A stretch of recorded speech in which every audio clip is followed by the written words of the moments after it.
महायुतीमध्ये जागा वाटपाच्या मुद्द्यावरून जोरदार रस्सीखेच सुरू आहे। विद्यमान आमदार असलेल्या जागांची अदलाबदल करणार नाही अशी भूमिका शिंदेंच्या शिवसेनेकडून घेतली गेली, ज्याच्यावर ते ठाम आहेत। आणि भाजपसाठी मात्र आता शिंदे सेना डोईजड होतीये।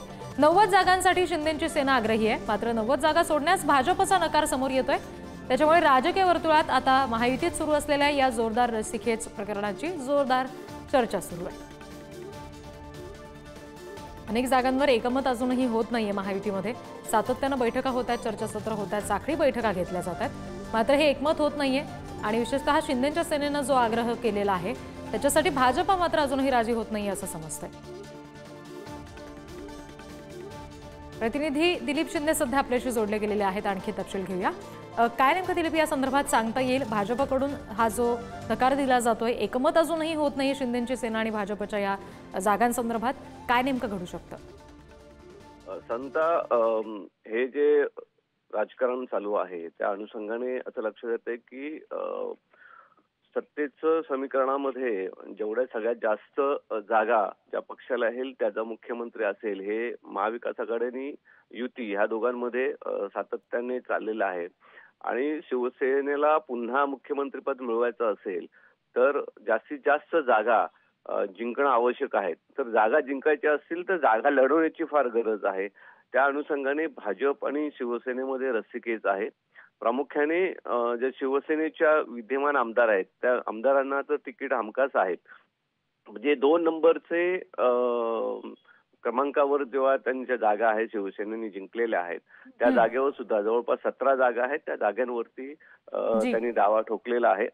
आणि जे ठाकरे गटाचे आमदार आहेत त्या ठाकरे गटाच्या आमदारांच्या जागा सुद्धा शिवसेनेने मागितलेल्या आहेत। पण लोकसभेचा ज्या पद्धतीने पराभव झाला की ज्या उमेदवार पडलेले आहेत ते विचार करता भाजपने असं गणित आखलेलं आहे की जो जिंकेल त्याच जागा त्या पक्षाला सोडाव्यात।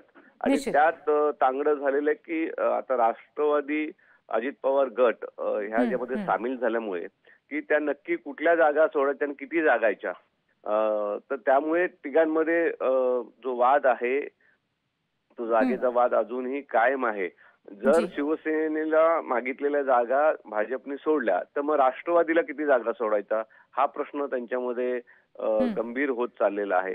मग त्या अनुषंगाने हा जो तिढा आहे हा तिढा अजून काही सुटलेला नाही। निश्चित दिलीप, धन्यवाद दिलेल्या या सगळ्या तपशिलांसाठी। आता पुढची बातमी आहे ती मुख्यमंत्री आणि उपमुख्यमंत्र्यांच्या दिल्ली वारी संदर्भातली। मुख्यमंत्री एकनाथ शिंदे आणि उपमुख्यमंत्री देवेंद्र फडणवीस आज दिल्ली दौऱ्यावर असणार आहेत। नक्षलग्रस्त राज्यांच्या मुख्यमंत्र्यांच्या बैठकीनंतर ते अमित शहांसोबत चर्चा करतील अशी शक्यता आहे। अजित पवार दिल्ली दौऱ्यावर जाण्याची शक्यता फार कमी आहे असं समजतंय। महायुतीतील जागा वाटपासंदर्भात अमित शहांसोबत दोन्ही नेते चर्चा करतील। अमित शहांसोबत मुख्यमंत्री आणि उपमुख्यमंत्री हे भेटणार आहेत, त्यांना त्यांच्यासोबत चर्चा करणार आहेत असं कळतंय।